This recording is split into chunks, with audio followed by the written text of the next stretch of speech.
नमस्कार दोस्तों, कैसे हैं आप सभी लोग। उम्मीद करता हूं कि आप सभी लोग बहुत अच्छे होंगे।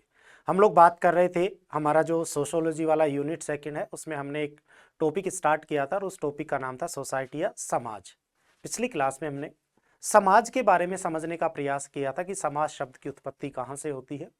समाज की कुछ परिभाषाओं को भी हमने समझने का प्रयास किया था। हमने ये भी जानने का प्रयास किया था कि जो समाज होता है उसकी क्या क्या विशेषताएं होती हैं। किसी समाजशास्त्री ने समाज को अमूर्त कहा है, किसी ने समाज को मूर्त कहा है। मैकाइवर तथा पेज ने समाज की प्रमुख 7 विशेषताएं बताई थी। समाज के लिए 3 बातों का होना भी अत्यंत आवश्यक बताया था। आज की क्लास में हम लोग ये डिस्कस करने वाले हैं, उसी कड़ी को हम लोग आगे बढ़ाते हैं। और आज की क्लास में हम लोग ये डिस्कस करने वाले हैं कि जो हमारा सोसाइटी होता है, जो हमारा समाज होता है, इस समाज के प्रकार कौन कौन से होते हैं। तो आज की क्लास का हमारा हेडिंग रहेगा समाज के प्रकार, टाइप्स ऑफ सोसाइटी, समाज के प्रकार। तो आज की क्लास में हम लोग समझने का प्रयास करते हैं कि विभिन्न समाज शास्त्रियों के द्वारा समाज के कौन कौन से प्रकार बताए गए हैं। और सबसे पहले जो हमारा क्लासिफिकेशन है, सबसे पहला जो हमारा वर्गीकरण है, वो वर्गीकरण हम लोग देखते हैं हर्बर्ट स्पेंसर का। देखिए, समाजशास्त्री का नाम था हर्बर्ट स्पेंसर। क्या नाम था? Herbert Spencer. Herbert Spencer. Herbert Spencer ने अपनी पुस्तक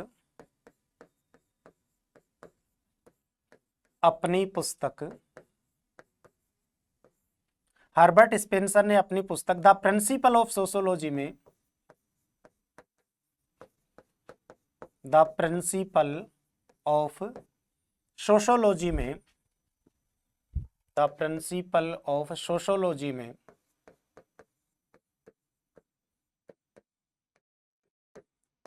समाज के 4 प्रकार बताए। समाज के कितने प्रकार बताए? 4 प्रकार बताए।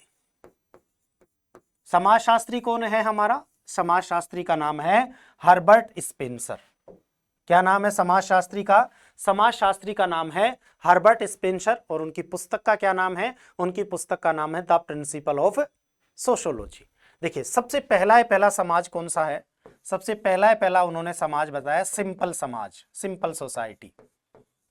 सिंपल सोसाइटी, जिसे हम हिंदी में क्या कहते हैं? जिसे हम हिंदी में कहते हैं सरल समाज। सरल समाज। सबसे पहला समाज कौन सा बताया? सबसे पहला समाज उन्होंने बताया सिंपल सोसाइटी या सरल समाज। देखिए, क्या क्या विशेषताएं होती हैं इनकी। ये जनसंख्या में छोटे होते हैं। जनसंख्या में छोटे होते हैं। क्या होते हैं? जनसंख्या में छोटे होते हैं। सिंपल समाज, सबसे पहली विशेषता, जनसंख्या में छोटे होते हैं।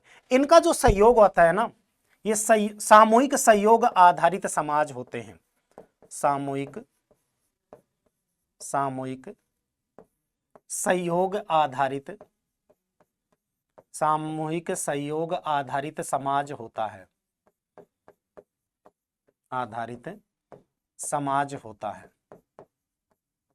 क्या होता है? इसमें जो लोग होते हैं ना, वो एक जगह समूह में रहते हैं और इनका जो सहयोग होता है ना, वो सामूहिक रूप से, मतलब प्रत्येक कार्य के लिए प्रत्येक व्यक्ति जिम्मेवार होता है। भले वो कार्य सही हो, भले वो कार्य गलत हो, तो प्रत्येक व्यक्ति क्या होगा उसके लिए? प्रत्येक व्यक्ति उसके लिए जिम्मेवार होगा। और ये जो सिंपल सोसाइटी जो है ना, ये प्रमुख रूप से परंपरागत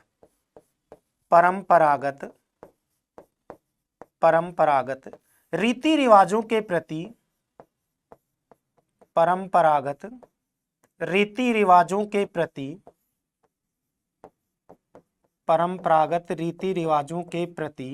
ज्यादा जागरूक होते हैं।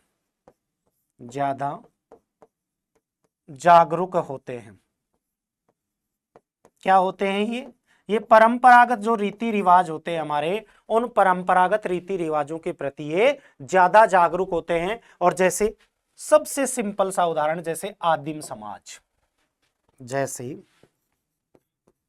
जैसे आदिम समाज,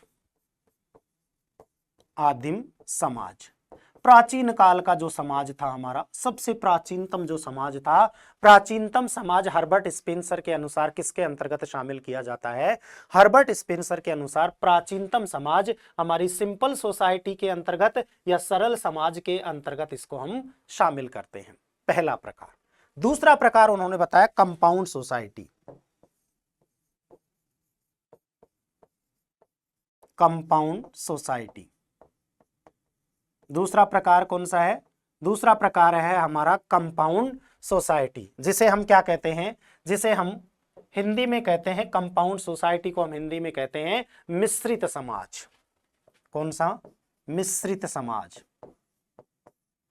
मिश्रित समाज, कंपाउंड सोसाइटी। देखिए मिश्रित समाज की क्या क्या विशेषताएं होती हैं? इस मिश्रित समाज का जो निर्माण होता है, निर्माण जटिल संबंधों के आधार पर होता है। निर्माण जटिल संबंधों से होता है। और यहां पर बात हो रही थी किसकी? सामूहिक सहयोग की, परंतु यहां पर जो बात होगी, यहां पर होगी व्यक्तिगत सहयोग की। व्यक्तिगत सहयोग की। व्यक्तिगत सहयोग की। व्यक्तिगत सहयोगी की कैसे होगी? कि प्रत्येक व्यक्ति का, देखिए प्राचीन समाज में किसी भी व्यक्ति का किसी भी प्रकार का श्रम विभाजन नहीं था, लेबर ऑफ डिवीजन नहीं था। वहां पर प्रत्येक व्यक्ति जैसे कोई भी काम कर रहा है ना, सारे के सारे व्यक्ति उसी काम में लग जाते थे। परंतु धीरे धीरे समाज में कुछ परिवर्तन हुआ और समाज सरल से जटिल की तरफ आया, मिश्रित समाज की तरफ आया, कंपाउंड सोसाइटी की तरफ आया। और समाज में क्या होने लगा? समाज में प्रत्येक व्यक्ति की रोल एंड रेस्पॉन्सिबिलिटी को निर्धारित किया जाने लगा। समाज में प्रत्येक व्यक्ति के रोल एंड रेस्पॉन्सिबिलिटी को निर्धारित किया जाने लगा। तो जो सहयोग हो गया, वो सहयोग कैसा हो गया? वो सहयोग हो गया हमारा व्यक्तिगत सहयोग हो गया, जैसे हमारा कबीला समाज। जैसे कबीला समाज, जैसे कबीला समाज। कौन सा समाज? कबीला समाज। क्लियर है? सिंपल सोसाइटी, जहां पर हमारे सामाजिक संबंध, जहां पर हमारी रोल एंड रेस्पॉन्सिबिलिटी सामूहिक हुआ करती थी, वो धीरे धीरे किसमें परिवर्तित हो गई? वो धीरे धीरे हमारे व्यक्तिगत इंडिविजुअल कोऑपरेशन पर डिपेंड हो गई। और समाज का प्रकार कौन सा हो गया हमारा? समाज का प्रकार हो गया हमारा मिश्रित प्रकार। तीसरा प्रकार कौन सा आता है? तीसरा प्रकार आता है हमारा, जिसको नाम दिया डबल कंपाउंड सोसाइटी। तीसरा प्रकार कौन सा है? डबल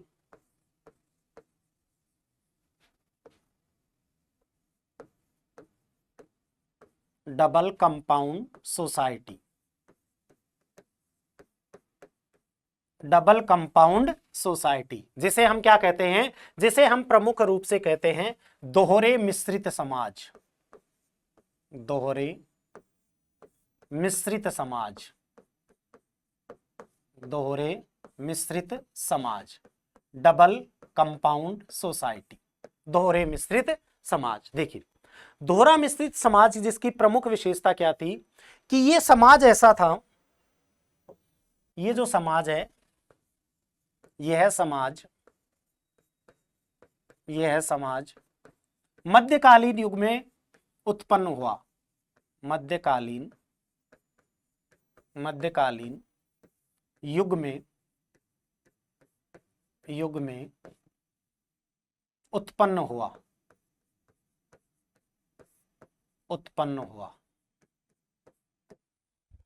यह समाज किस में उत्पन्न हुआ? यह समाज मध्यकालीन युग में उत्पन्न हुआ। जैसे कुछ लोग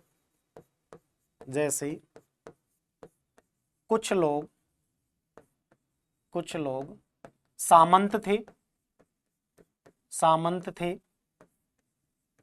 वह कुछ लोग सामंतों के नीचे रहकर, सामंतों के नीचे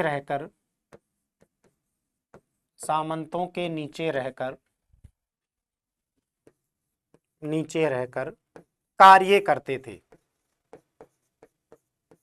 कार्य करते थे। आपको पता है कि मध्यकालीन जो हमारा युग आता है, मध्यकालीन युग में राजा होता था। राजा अपनी संपत्ति के कुछ हिस्से को सामंतों को दे देता था, अपने सेनापतियों को दे देता था। वो सेनापति क्या करते थे, वो सेनापति अपना जो हिस्सा होता था उसमें कुछ लोगों को काम करने के लिए रख लेते थे, जैसे मजदूर वर्ग को रख लिया। अब मजदूर वर्ग, बड़े बड़े खेत होते थे तो मजदूर एक तो होता नहीं था, वहां पर मजदूर खूब सारे होते थे, तो सामंत उनके लिए क्या करता था कि उनके रहने सहने की व्यवस्था भी वहीं पर कर देता था। तो वो लोग वहीं पर रहते थे और वहीं पर अपना परिवार बसा लेते थे और वहीं पर उस प्रकार के समाज की उत्पत्ति हुई। तो ये कौन से हो गए हमारे, ये हो गए दोहरे मिश्रित समाज। कौन से हो गए, दोहरे मिश्रित समाज, जिसको हमने क्या कह दिया, जिसको हमने कह दिया मध्यकालीन युग में उत्पन्न होने वाले सामंती समाज।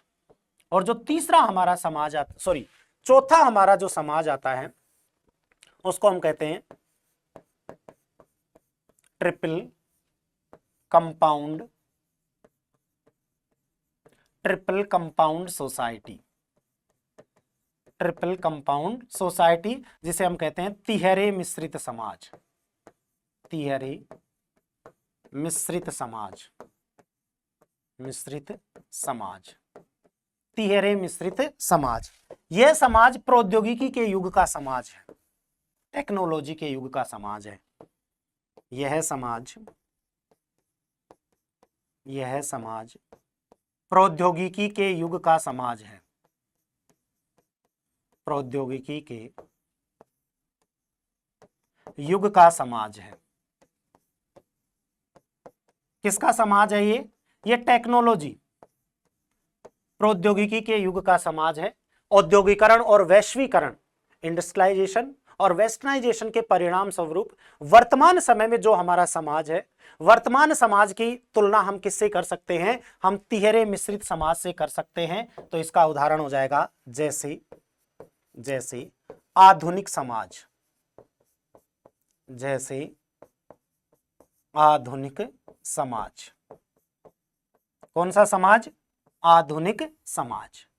हर्बर्ट स्पेंसर ने द प्रिंसिपल ऑफ सोशियोलॉजी नामक पुस्तक में सोसाइटी के 4 प्रकार बताए। कौन कौन से, simple society, compound society, double compound society और ट्रिपल कंपाउंड सोसाइटी।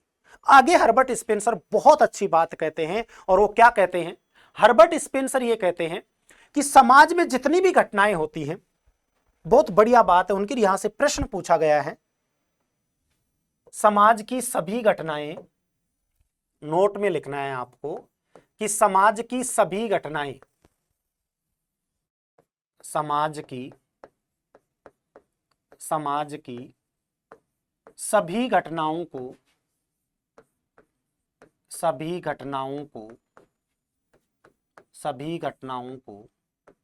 3 भागों में बांटा जाता है। 3 भागों में बांटा जाता है। समाज की सभी घटनाओं को कितने भागों में बांटा जाता है, 3 भागों में बांटा जाता है। पहली घटना जिसे हम कहते हैं असावयवी घटना, असावयवी घटना।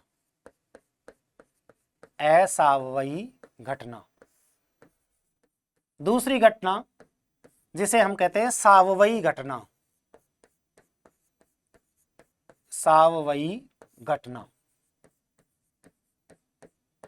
और तीसरी घटना होती है अधिसावयवी घटना, अधिसावयवी घटना।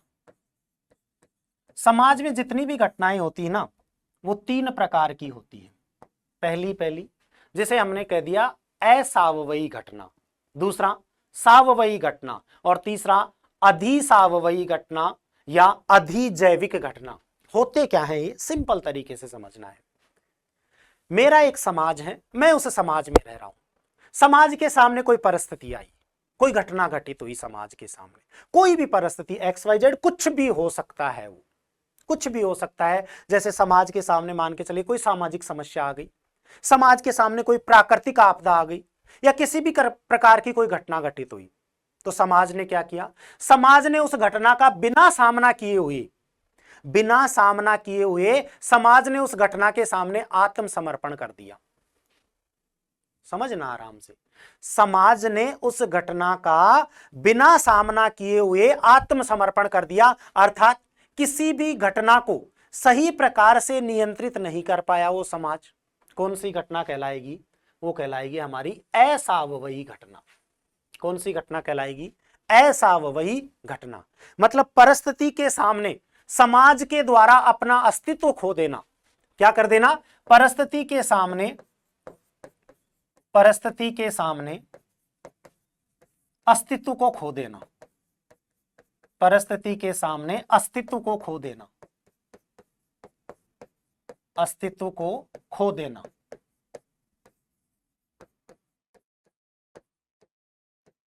जैसे मान के चलिए कोई बाढ़ और भूकंप आ गया अचानक से, तो समाज ने क्या किया? उस पर्टिकुलर एरिया में रहने वाले बाढ़ और भूकंप आ गया, बाढ़ और भूकंप का सामना नहीं किया, उस जगह को छोड़ करके उन्होंने कोई अन्य उपाय नहीं बनाए, जैसे कि कोई ना कोई बांध बना देते, कोई ना कोई भूकंप अवरोधी यंत्र का निर्माण कर देते। जी नहीं। क्या किया समाज ने कि यहां पर तो बाढ़ और भूकंप ज्यादा आती है, हम लोग यहां से उठ करके दूसरी जगह चले जाएंगे। दूसरी जगह कोई समस्या आई, फिर वो समाज तीसरी जगह चला गया, वो चौथी जगह चला गया। मतलब वो समाज क्या कर रहा है? वो समाज किसी भी घटना का सामना नहीं कर रहा है। क्या कहलाएगा? मतलब वो पर्यावरण के साथ, एनवायरमेंट के साथ, परिस्थिति के साथ अपने आप को समायोजित नहीं कर पा रहा। असावयवी घटना। दूसरी घटना सावयवी घटना, मतलब परिस्थिति के साथ क्या कर लेना? समायोजन कर लेना। समायोजन कर लेना। परिस्थिति के साथ क्या कर लेना? परिस्थिति के साथ समायोजन कर लेना। क्या कहलाएगी? सावयवी घटना। और अधिसावयवी घटना, कुछ समय के लिए परिस्थिति के साथ, परिस्थिति से दूर चले जाना और कुछ समय बाद वापस परिस्थिति का मुकाबला कर लेना। कुछ समय के लिए समायोजन, कुछ समय के लिए समायोजन कर लेना, समायोजन कर लेना। और कुछ समय के लिए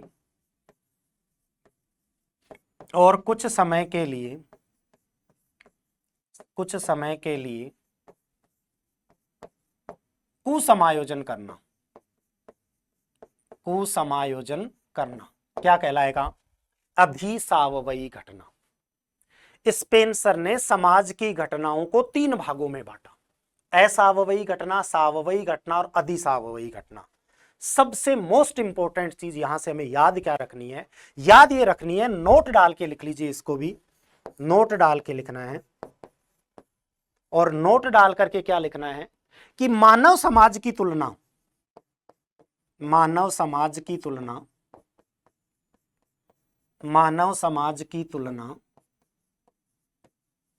सावयवी घटना से की।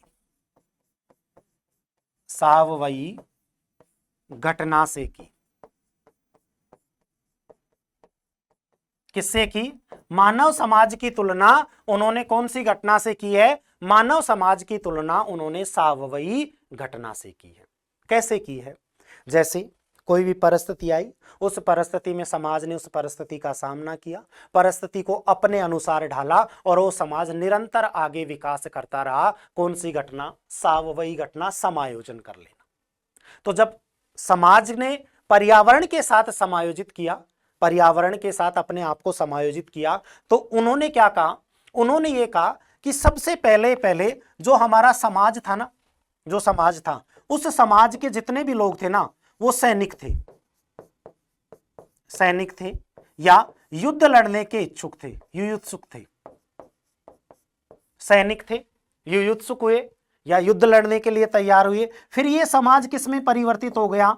ये समाज कबीला समाज में परिवर्तित हो गया। फिर कबीला समाज किस में परिवर्तित हो गया? कबीला समाज हमारा आदिम समाज या जिसको हम दूसरी तरीके से सामंत समाज भी कह सकते हैं, सामंत समाज में चेंज हो गया। और ये समाज किस में चेंज हो गया? ये समाज औद्योगिक समाज में चेंज हो गया। किस में चेंज हो गया? औद्योगिक समाज में चेंज हो गया। कौन से समाज में? औद्योगिक समाज में चेंज हो गया। समझिए आराम से, ये थोड़ा सा जो कंटेंट है, ये थोड़ा सा कंटेंट आपको टफ भी लग सकता है, पर आराम से समझना है।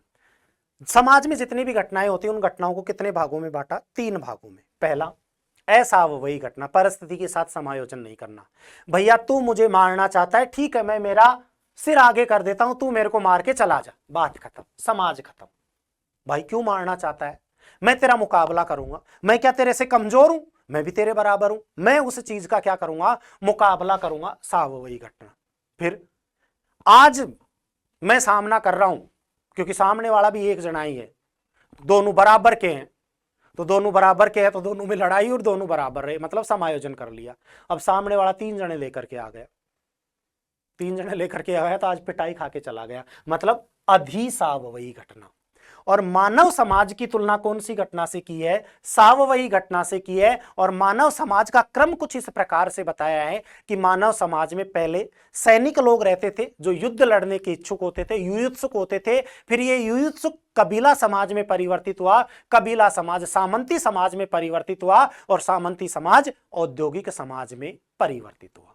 तो समाज का क्रम पूछ ले तो पहले सैनिक या युयुत्सुक, दूसरा कबीला समाज, तीसरा आदिम या सामंत समाज, और चौथा औद्योगिक समाज। इसका मतलब सैनिक या युयुत्सुक को मैं सरल समाज कह सकता हूं, इसको मैं जटिल समाज कह सकता हूं, मिश्रित समाज कह सकता हूं, इसको मैं दोहरे मिश्रित समाज कह सकता हूं, और इसको मैं तिहरे मिश्रित समाज कह सकता हूं। वो जो 4 प्रकार बताए थे उनको यहां रिलेट कर लो आप। क्लियर है? बात खत्म हुई? हाँ या ना? एक चीज और कि समाज की घटनाएं, प्रश्न क्या पूछेगा?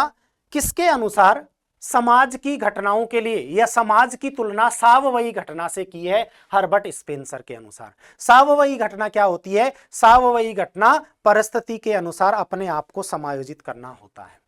अब यहां पर एक चीज और पूछी जा सकती है, जैसे अभी हमने बात की है ना अधिसावयवी घटना, तो एक होती है हमारी अधिसावयवी, अधिसावयवी, या इसको हम अधिजैविक भी कह सकते हैं। अधिजैविक, अधिजैविक संस्कृति, अधिजैविक संस्कृति, संस्कृति। वो घटना थी, ये संस्कृति है, वो घटना थी, ये संस्कृति है बेटा। अधिसावयवी या अधिजैविक संस्कृति की अवधारणा, क्रोबर द्वारा दी गई। किसके द्वारा दी गई? क्रोबर द्वारा दी गई। किसके द्वारा दी गई? एक हमारे समाज शास्त्री थे, और उन समाज शास्त्री का नाम क्या था? उन समाज शास्त्री का नाम था क्रोबर। क्लियर है? चलिए, ये किसका वर्गीकरण हो गया? हर्बर्ट स्पेंसर का। अब हम लोग समझते हैं इमाइल दुर्खिम का वर्गीकरण। इमाइल दुर्खिम, इमाइल दुर्खिम का वर्गीकरण, इमाइल दुर्खिम का वर्गीकरण। किसका वर्गीकरण? इमाइल दुर्खिम का वर्गीकरण। नाम तो सुना ही होगा ना, थ्योरी ऑफ सुसाइड, आत्महत्या के सिद्धांत के नाम से बुक भी लिखी थी, और इनका सिद्धांत भी था थ्योरी ऑफ सुसाइड, कि व्यक्ति आत्महत्या क्यों करता है। तो इमाइल दुर्खिम के अनुसार देखिए, इमाइल दुर्खिम का वर्गीकरण 2 प्रकार से वर्गीकृत किया,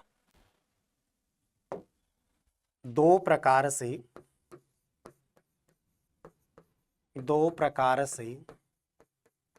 वर्गीकृत किया। कितने प्रकार से वर्गीकृत किया? 2 प्रकार से वर्गीकृत किया। कैसे किया? सबसे पहला है, पहला वर्गीकरण सामाजिक एकता के आधार पर, सामाजिक एकता के आधार पर वर्गीकरण, सामाजिक एकता के आधार पर वर्गीकरण। किसके आधार पर? सामाजिक एकता के आधार पर वर्गीकरण। और ये जो वर्गीकरण है, यह वर्गीकरण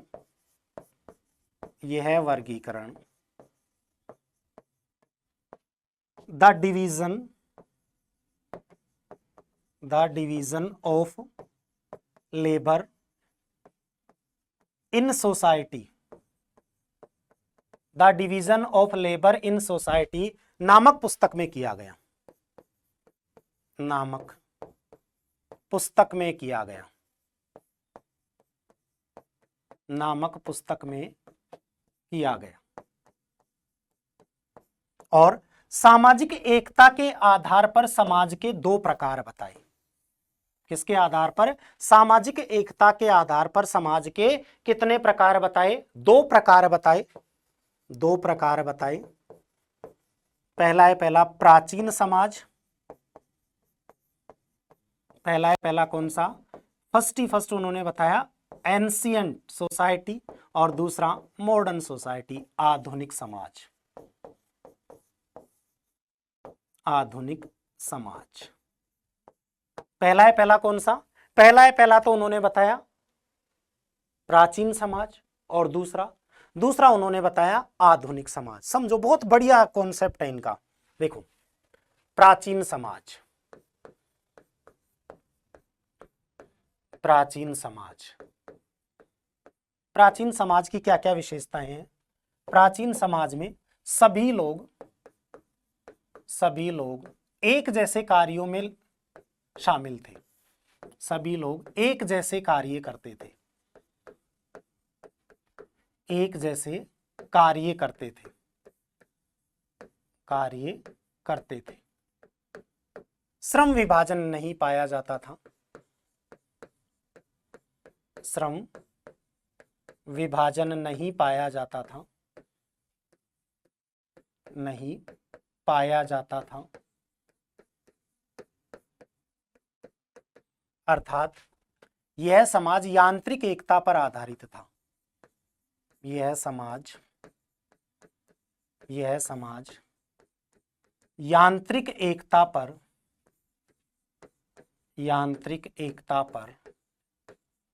आधारित था। किस पर आधारित था?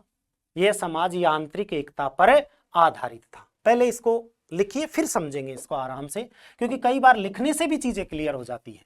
प्राचीन समाज और दूसरा आधुनिक समाज, आधुनिक समाज। जब हम इनकी विशेषताओं को समझेंगे ना, लिखेंगे ना, तो ऑटोमेटिकली हमें थोड़ा थोड़ा वर्गीकरण जो पता है ना कि इन दोनों में अंतर क्या है, वो ऑटोमेटिकली समझ में आने लग जाएगा। देखिए, ये समाज क्या था? सभी लोग अलग अलग कार्य करते थे, सभी लोग अलग अलग कार्य करते थे, अलग अलग कार्य करते थे। क्या करते थे? सभी लोग अलग अलग कार्य करते थे। इनमें श्रम विभाजन पाया जाता था, इनमें श्रम विभाजन पाया जाता था, श्रम विभाजन पाया जाता था,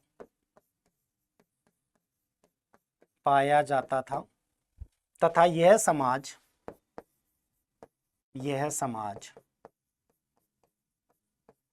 सावयवी एकता पर आधारित था, यह समाज सावयवी एकता पर आधारित था। अगर इन तीनों लाइनों को एक दूसरे के साथ हम कंपेयर करें, ऑटोमेटिकली हमें इस समाज का वर्गीकरण समझ में आ जाएगा।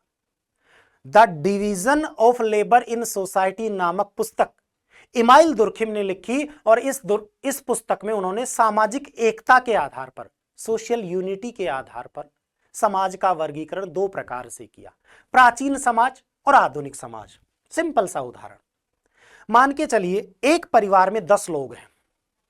एक परिवार में कितने लोग हैं? एक परिवार में 10 लोग हैं, है ना। और इस परिवार के पास में 5 बीघा जमीन है। कितनी है? 5 बीघा जमीन है। एक परिवार में लोग कितने? 10 जने। जमीन कितनी? 5 बीघा, 5 एकड़, 5 किले, ऐसे मान लो। 5 बीघा, 5 एकड़, 5 किले, कैसे भी मान लो। अब ये 10 के 10 लोग इस 5 बीघा जमीन में काम करें, 10 के 10 लोग 5 बीघा जमीन में काम करे, मतलब जो मुखिया काम कर रहा है ना वही सारे लोग करे, उसी काम में जुटे रहे। कौन सा समाज? प्राचीन समाज। 10 लोग 5 बीघा जमीन, तो समाज का मुखिया ने ये कहा कि देखो ऐसा करो, 5 बीघा जमीन है, 5 बीघा जमीन में 2 जने काम करो, 2 जने जाकर के दूसरा काम करो, फिर 2 जने जाकर के दूसरा काम करो, फिर 2 जने जाकर के दूसरा काम करो, और फिर 2 जने जाकर के दूसरा काम करो। ये हो गया हमारा आधुनिक समाज। अर्थात यहां पर लेबर ऑफ डिवीजन नहीं पाया जाएगा, प्राचीन समाज में श्रम विभाजन नहीं पाया जाएगा, काम का बंटवारा नहीं होगा, वहां पर सभी लोग एक जैसा काम करेंगे, जबकि यहां पर लेबर ऑफ डिवीजन पाया जाएगा, श्रम का विभाजन पाया जाएगा। क्लियर? कोई मतलब कोई कंफ्यूजन ही नहीं है। प्राचीन समाज, अब प्रश्न पूछ ले, हर्बर्ट स्पेंसर के अनुसार, हर्बर्ट स्पेंसर की सार्वभौमिक एकता की बात हर्बर्ट स्पेंसर करता है। प्रश्न पूछ ले, इमाइल दुर्खिम के अनुसार कौन से समाज की विशेषता सार्वभौमिक एकता है? इमाइल दुर्खिम के अनुसार कौन से समाज की विशेषता सार्वभौमिक एकता है? तो सार्वभौमिक एकता कौन सा समाज? आधुनिक। यांत्रिक एकता, यंत्र होता है ना, मशीन, मशीन का एक बार बटन दबा दिया ना तो मशीन के सारे पुर्जे ना एक जैसे एक समान काम करेंगे, तो कौन सी एकता? यांत्रिक एकता, है ना। और यहां पर श्रम विभाजन पाया जाएगा, सभी लोग अपने काम का क्या करेंगे? बंटवारा करेंगे। कौन सा विभाजन? प्राचीन समाज और आधुनिक समाज, 2 आधारों पर किया था ना, इधर वाली स्लाइड को भूल मत जाना। इमाइल दुर्खिम का वर्गीकरण 2 प्रकार से, पहला सामाजिक एकता के आधार पर, पहला सामाजिक एकता के आधार पर प्राचीन और आधुनिक समाज, ठीक है। और दूसरा वर्गीकरण सामान्य आधार पर, सामान्य आधार पर, या इसको हम ऐसा भी कह सकते हैं ऐतिहासिक आधार पर, ऐतिहासिक आधार पर, ऐतिहासिक आधार पर, आधार पर समाज को, समाज को इमाइल दुर्खिम ने, समाज को इमाइल दुर्खिम ने, इमाइल दुर्खिम ने, दुर्खिम ने 4 भागों में बांटा, 4 भागों में बांटा। कितने भागों में बांटा? 4 भागों में बांटा। सामान्य आधार पर या ऐतिहासिक आधार पर समाज को इमाइल दुर्खिम ने कितने भागों में बांटा? समाज को इमाइल दुर्खिम ने 4 भागों में बांटा। कौन कौन सा? सबसे पहला उन्होंने बताया सिंपल सोसाइटी। कौन सा समाज? Simple society. सिंपल सोसाइटी जिसे हम क्या कह सकते हैं? जिसे हम कहते हैं सरल समाज, सरल समाज। सिंपल सोसाइटी को हम क्या कह दिया? सरल समाज। दूसरा सिंपल पोलोगैमेट्री,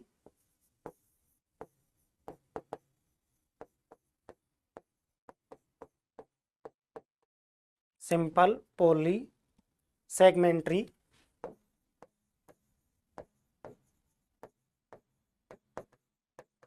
सोसाइटी, सिंपल पोली सेगमेंट्री सोसाइटी जिसे हम कहते हैं सरल बहुखंडीय समाज, सरल, सरल बहुखंडीय समाज, सरल बहुखंडीय समाज। बहुत सिंपल सी विशेषताएं, एक बार नाम लिख लो, फिर बहुत सिंपल से तरीके से हम इनकी विशेषताओं को समझ लेंगे। तीसरा उन्होंने बताया कंपाउंड, कंपाउंड पोली सेगमेंट्री, सेगमेंट्री सोसाइटी जिसे हमने क्या कह दिया? जिसे हमने कह दिया दोहरे, दोहरे, दोहरे मिश्रित समाज या दोहरे बहुखंडीय समाज। दोहरे, हाँ दोहरे ही होगा ना, हाँ सॉरी कंपाउंड, कंपाउंड दोहरे नहीं होगा, इसको हमने कह दिया मिश्रित, मिश्रित बहुखंडीय, मिश्रित बहुखंडीय समाज, मिश्रित बहुखंडीय समाज। क्या कह दिया? मिश्रित बहुखंडीय समाज। और चौथा हो गया हमारा double compound, double compound poly segmentary society.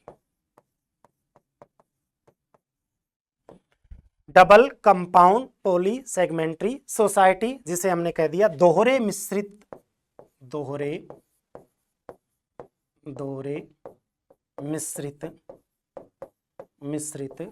बहुखंडीय समाज,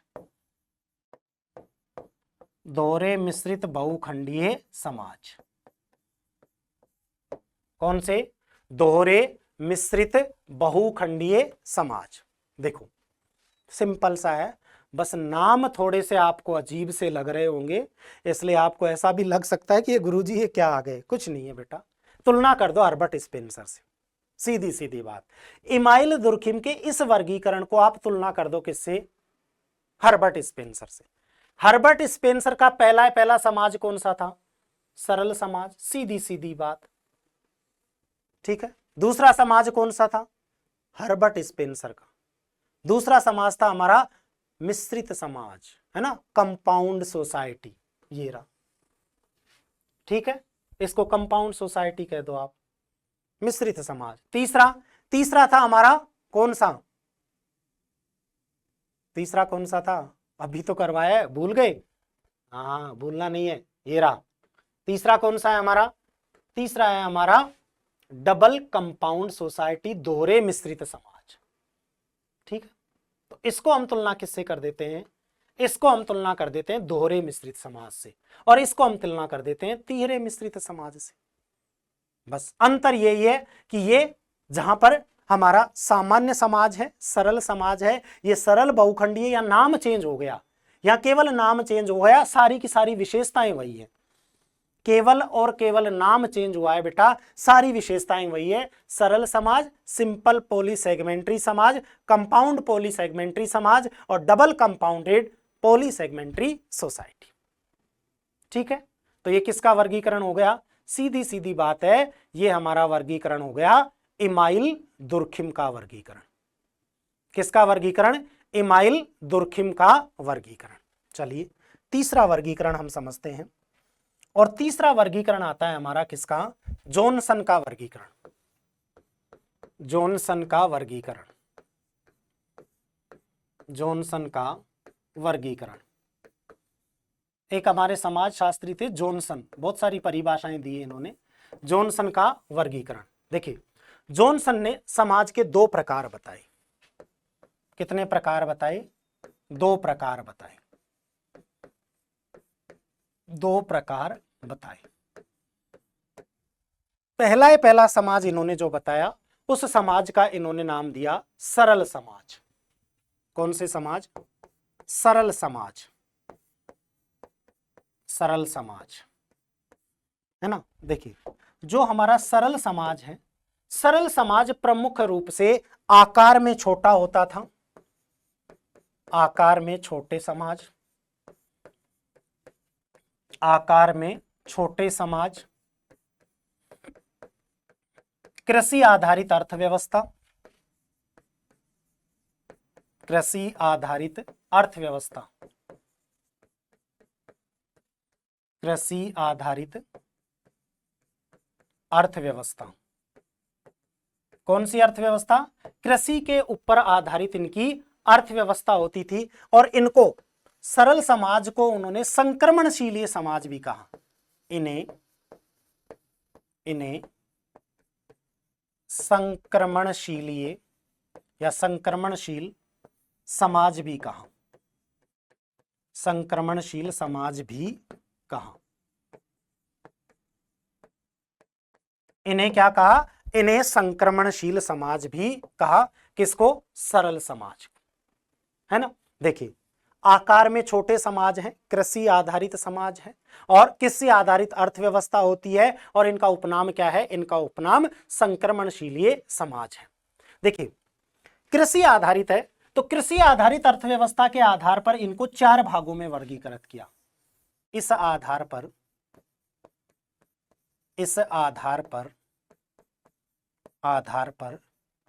4 प्रकार बताए।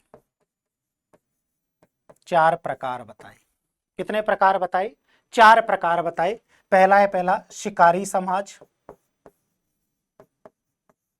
शिकारी समाज छोटे से जगह पर जाकर के शिकार करेगा, वहीं खेती बाड़ी करने लग जाएगा, शिकार करने वाली जगह पर ही।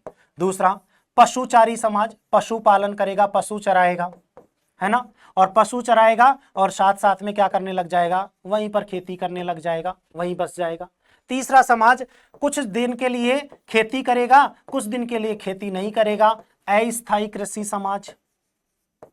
अस्थायी कृषि समाज। और चौथा, स्थायी कृषि समाज। स्थायी कृषि समाज। चौथा कौन सा है हमारा? चौथा है हमारा स्थायी कृषि समाज। सीधा सीधा ये समझो कि एक समाज ऐसा है जो खेती करता है, परंतु उनका प्रमुख धंधा शिकार करना है।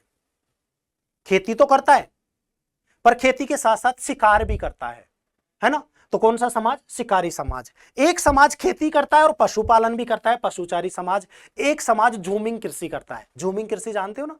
कुछ जगह, कुछ समय के लिए इस स्थान पर खेती की, कुछ समय के लिए उस स्थान पर खेती की, फिर तीसरे स्थान पर, फिर चौथे स्थान पर अस्थायी कृषि समाज। और एक जगह पर रह करके क्या कर रहा है? खेती कर रहा है। वो हमारा कौन सा हो गया? स्थायी कृषि समाज। तो अर्थव्यवस्था के आधार पर, कृषि आधारित जो अर्थव्यवस्था है उसके आधार पर इनको हमने कितने भागों में बांट दिया? उसके आधार पर हमने इनको 4 भागों में बांट दिया। कितने भागों में बांट दिया? 4 भागों में हमने इसको बांट दिया। ठीक है, चलिए दूसरा हमारा आता है जटिल समाज या आधुनिक समाज। दूसरा कौन सा है हमारा? दूसरा समाज है जटिल समाज। जटिल समाज, या जिसे हम क्या कहते हैं? जिसे हम कहते हैं आधुनिक समाज। जटिल समाज या आधुनिक समाज।